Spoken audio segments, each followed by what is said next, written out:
शुक्रवार का दिन था। दिन ढलने के बाद आकाश ने ठंडे पानी में स्नान किया और फिर साधना में इस्तेमाल होने वाली सामग्री को एक झोले में भरा और लाल रंग के अगो वस्त्र को पहनकर नंगे पांव ही शमशान भूमि की ओर निकल पड़ा। रात का अंधेरा, शमशान भूमि में सन्नाटा पसरा हुआ था। सिर्फ आसपास से उल्लुओं और सियारों के रोने की आवाज सुनाई पड़ रही थी। शमशान भूमि में नदी के किनारे पहुंचकर उसने एक लकड़ी के पटरे पर आसन लगाया और इत्र की शीशी निकालकर आसपास के वातावरण को सुगंधित इत्र से नहला दिया। साथ लाए चमेली के सुगंधित फूलों से उसने कुछ दूर तक सजावट की और अंत में अपने शरीर पर भी इत्र छिड़क कर वो पटरे पर बैठकर अप्सरा साधना के मंत्रों का उच्चारण करने लगा। कहते हैं सुगंधित वस्तुओं से वैसे भी भूत प्रेत बहुत जल्दी आकर्षित हो जाते हैं। उसने इंटरनेट पर इन खतरों के बारे में पढ़ तो रखा था, किंतु किसी प्रेत के सामने आ जाने पर कैसा अनुभव होता है उसे अभी तक नहीं पता था। डाकिनी, शाकिनी और यक्षिणी साधना के बारे में तो हमने कई कहानियां सुनी है, लेकिन इनके अलावा तंत्र शास्त्र में एक और साधना बताई गई है जिसका नाम अप्सरा साधना है। अप्सरा साधना 27 दिनों तक लगातार की जाने वाली साधना है। इस साधना में साधक स्वर्ग लोक में बसने वाली किसी अप्सरा को अपने मंत्र जाप से प्रसन्न करने का प्रयास करता है। जैसा कि नाम से ही स्पष्ट है, अप्सरा एक सुंदर स्वरूप स्त्री है जो देवलोक में रहने वाली नृत्यांगना है। जब धरती लोक पर कोई साधक 27 दिनों तक विशेष मंत्रों की सहायता से उन्हें धरती पर बुलाता है तो वे मजबूरन उनके समक्ष प्रकट होती है और फिर अपने साधक को आशीर्वाद स्वरूप उसकी सभी इच्छाओं को प्राप्त करने का वरदान दे देती है। देखने और सुनने में ये सभी बातें जितनी सरल, सुलभ और आकर्षण लगती है, वास्तव में इसका अनुभव उतना ही भयावह होता है। यह लगातार तीसरा हफ्ता था जब आकाश पूरी रात अपने मोबाइल पर जाने क्या स्क्रॉल कर रहा था। ऐसा लगता था मानो उसे किसी चीज की तलाश हो। दिन तो किसी तरह गुजर भी जाते, लेकिन रातें उसे इतना बेचैन करती कि ये बेचैनी उसकी बर्दाश्त से बाहर हो जाती और वो बस अपने लैपटॉप या मोबाइल पर कुछ ना कुछ सर्च करके पढ़ता रहता। छोटे शहर के बड़े सपने देखने वाले लड़कों के साथ होने वाली ये कोई पहली घटना नहीं थी। आकाश बिहार के एक छोटे से शहर से था।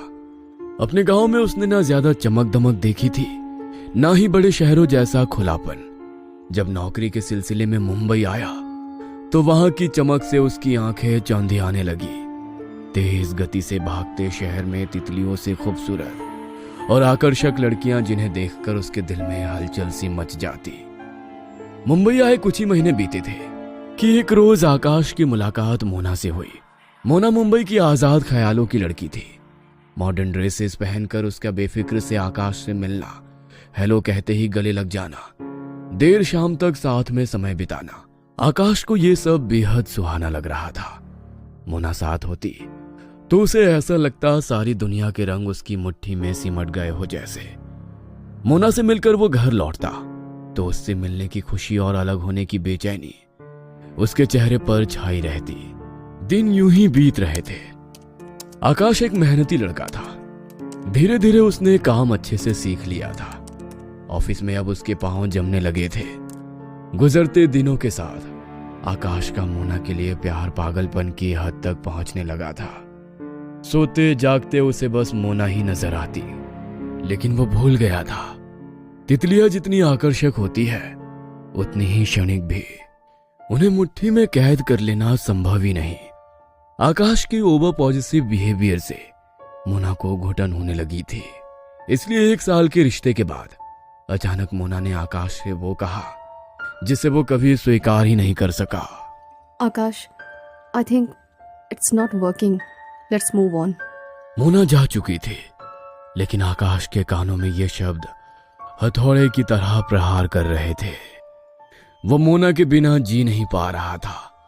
हजारों बार उसका नंबर मिलाने की नाकाम कोशिश के बाद अंत में आकाश बिल्कुल नाउम्मीद हो गया था। वो सारी सारी रात इंटरनेट पर ऐसे तरीके ढूंढता रहता जिससे किसी भी तरह उसकी मोना उसके पास लौट आए, ज्योतिष से लेकर टैरो कार्ड्स सबका दरवाजा खटखटाया, लेकिन कहीं कोई उम्मीद नजर नहीं आई। उस रोज आकाश ऑफिस से घर लौट रहा था, तभी उसे सड़क के किनारे लगा एक पोस्टर दिखाई देता है जिसमें मनचाहा प्यार दिलाने के बारे में लिखा हुआ था। नीचे किसी बाबा का नंबर भी दिया गया था। आज से पहले हजारों बार आकाश इसी रास्ते से गुजरा था, लेकिन जाने क्यों पहले कभी उसने इस पोस्टर की तरफ गंभीरता से देखा ही नहीं था। आकाश इतना हताश हो चुका था कि उसने फट से उस नंबर को अपने मोबाइल में नोट किया और कॉल लगा दी। दूसरी तरफ से एक आदमी ने फोन उठाया। क्या वाकई आप मेरी मनपसंद लड़की से शादी करवा सकते हैं? हाँ हाँ बेटा, यही तो काम है हमारा। चाहे कोई भी लड़की हो, मात्र 11 दिन में खुद ब खुद तुम्हारी तरफ खींची चली आएगी। जिसे चाहे अपना बना सकते हो। लेकिन ऐसा कैसे हो सकता है? ऐसा तो संभव ही नहीं है। वो मेरा फोन तक नहीं उठा रही, उसे देखना तो नसीब नहीं हो रहा। आप कहते हो 11 दिनों में शादी करा दोगे? बेटा, सब कुछ संभव है। तंत्र शास्त्र के बारे में जानते हो? हमने डाकिनी, यक्षिणी और अप्सरा सिद्ध की हुई है। हम तुम्हें ऐसी सिद्धि देंगे कि तुम्हारी प्रेमिका खुद ब खुद चलकर तुम्हारे पास आएगी। आकाश को बाबा की बात पर भरोसा नहीं हो रहा था, इसलिए उसने इस बारे में ज्यादा बातें नहीं की और फोन काट दिया। कैसी अजीब सी बातें कर रहा था वो बाबा। क्या वाकई ऐसी शक्तियां होती हैं जिसकी मदद से हम जो चाहे वो पा सके?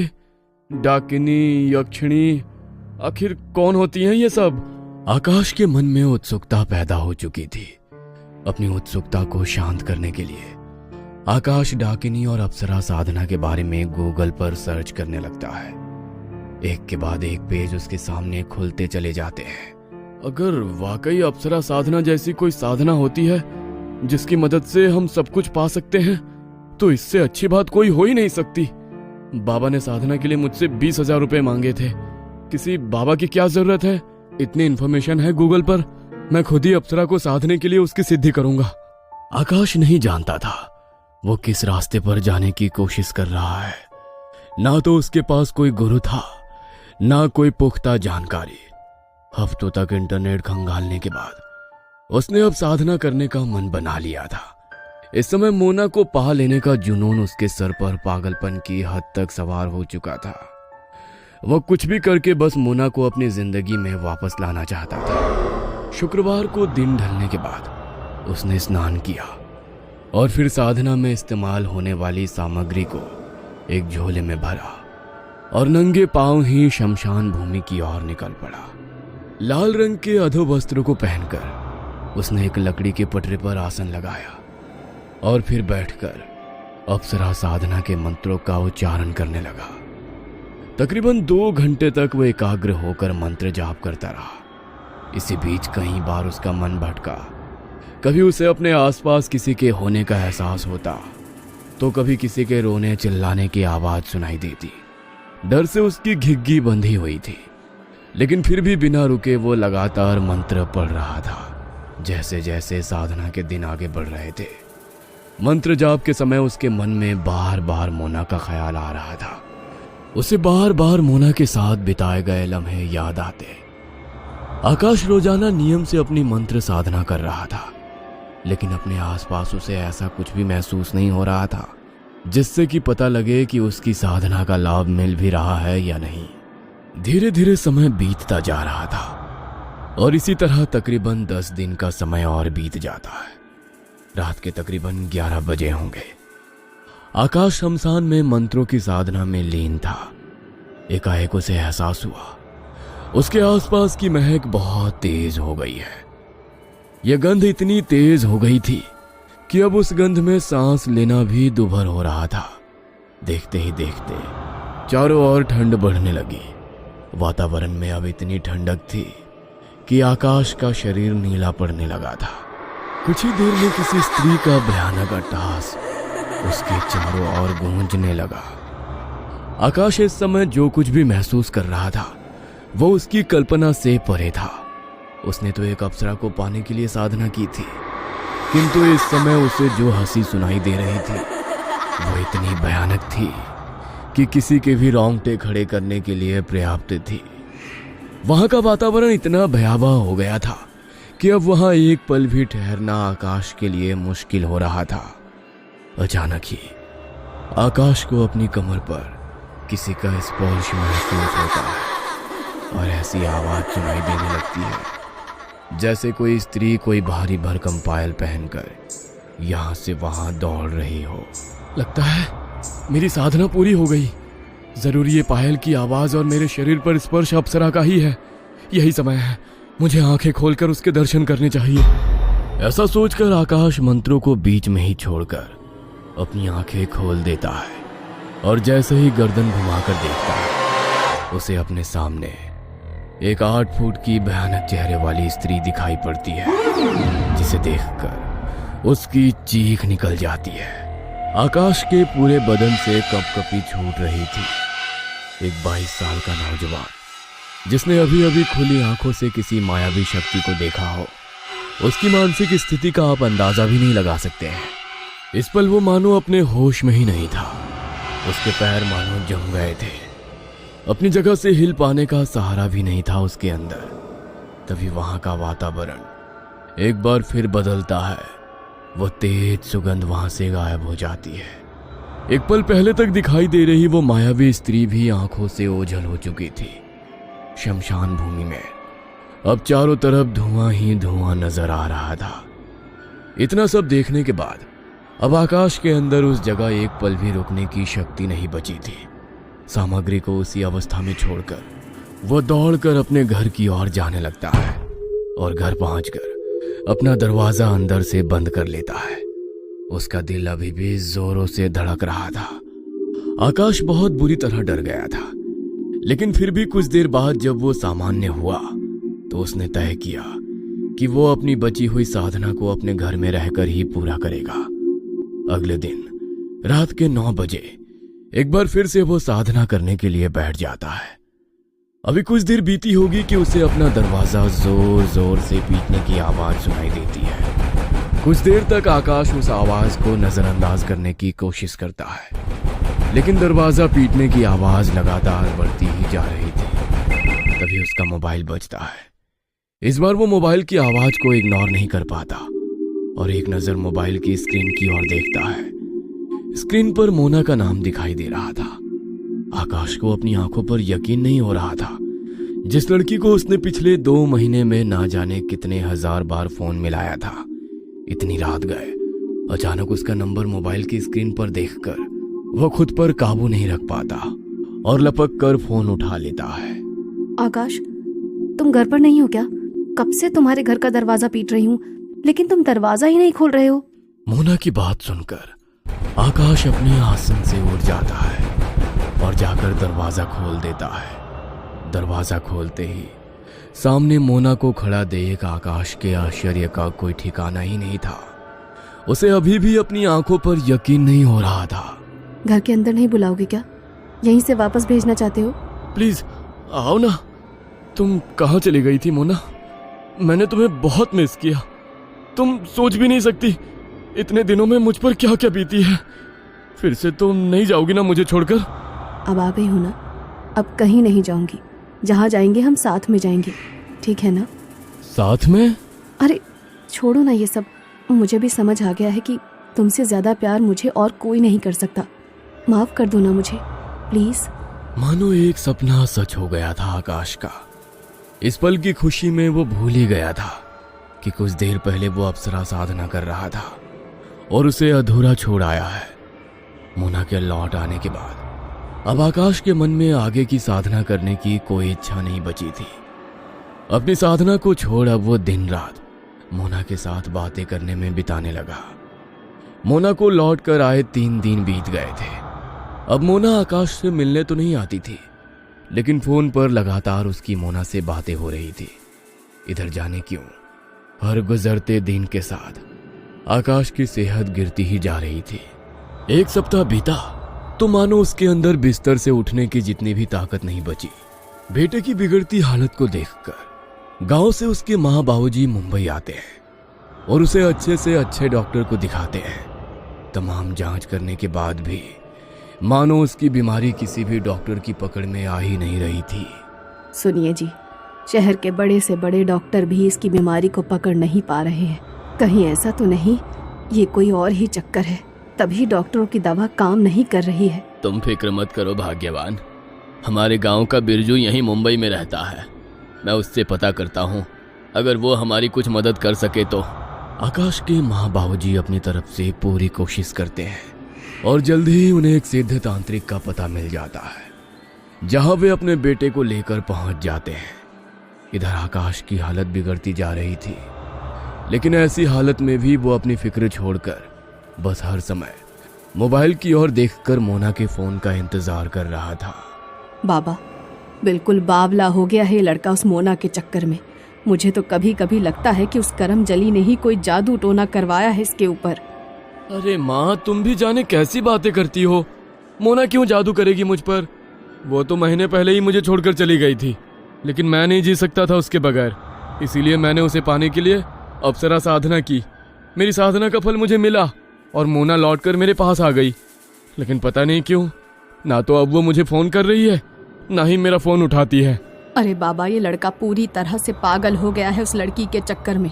कल इसकी ऑफिस में काम करने वाला एक लड़का आया था हॉस्पिटल में। बेटा, ये मोना कौन है? पता नहीं क्या जादू किया है उस लड़की ने, ऐसी हालत में भी ये बस मोना मोना पुकारता रहता है।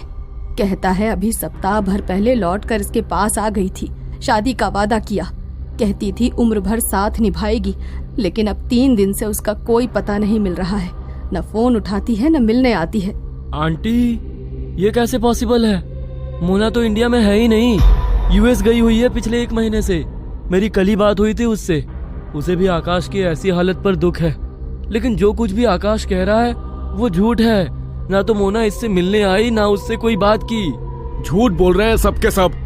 मैं सच कह रहा हूँ बाबा, मैं आपको पूरी बात बताता हूँ। महीनों तक मोना का इंतजार करने के बाद एक एक पल उसके बिना बिताना मेरे लिए मुश्किल होता जा रहा था। जब सब दरवाजे बंद हो गए तब मैंने तंत्र मंत्र की सहायता से मोना को वापस अपने पास लाने का विचार बनाया और अप्सरा साधना शुरू कर दी। आकाश ने बाबा को अपनी पूरी आप बीती कह सुनाई। बिना किसी गुरु के मार्गदर्शन के तुम इतनी बड़ी शक्ति से उलझने के लिए निकल पड़े? अरे मूर्खो, मूर्खो तुम! ऐसी ही आधी अधूरी जानकारी लेकर तुम्हें लगा था कि तुम अप्सरा को साध लोगे।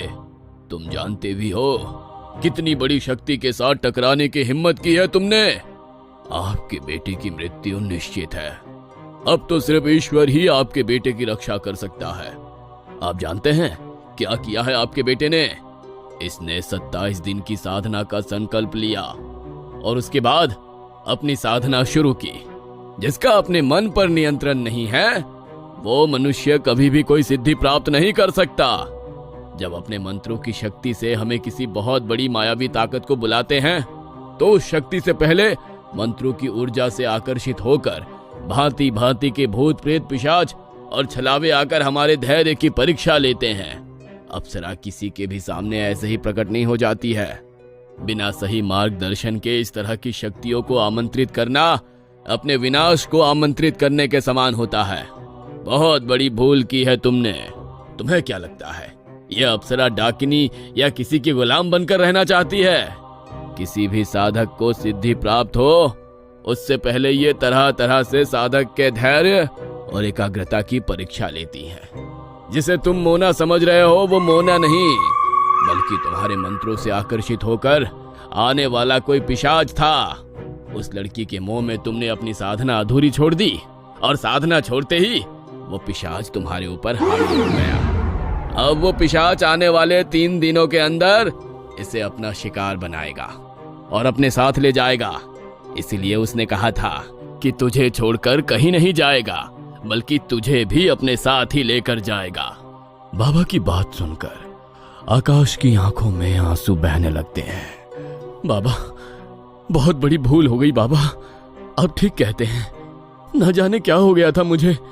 मोना को पाने के जुनून में मैं सही और गलत के बीच अंतर करना भूल गया था। बहुत बड़ी गलती कर दी मैंने, मुझे बचा लीजिए। आकाश की किस्मत अच्छी थी कि वो समय रहते एक सिद्धि तांत्रिक के पास पहुंच गया था। बाबा ने अपने तंत्र बल से आकाश को उस पिशाच से मुक्ति दिला दी। पिशाच से मुक्त होने के बाद बाबा ने 5 दिन तक आकाश के हाथों एक यज्ञ कराया और अप्सरा साधना में हुई सभी भूलों के लिए क्षमा याचना करवाई। तब जाकर आकाश की हालत में धीरे धीरे सुधार होना शुरू हुआ। आकाश की जान बच सकी ये भी एक चमत्कार ही था, क्योंकि आकाश को बाधा मुक्त करने के बाद अचानक बाबा दिखाई देने बंद हो गए। बाबा कहाँ गए, कब गए, ये राज भी कोई नहीं जानता था। आकाश को मानो एक नया जीवन मिल गया था। स्वस्थ होने के बाद आकाश ने अपना बचा जीवन धर्म और आध्यात्मिक सहारे गुजारने का प्रण लिया।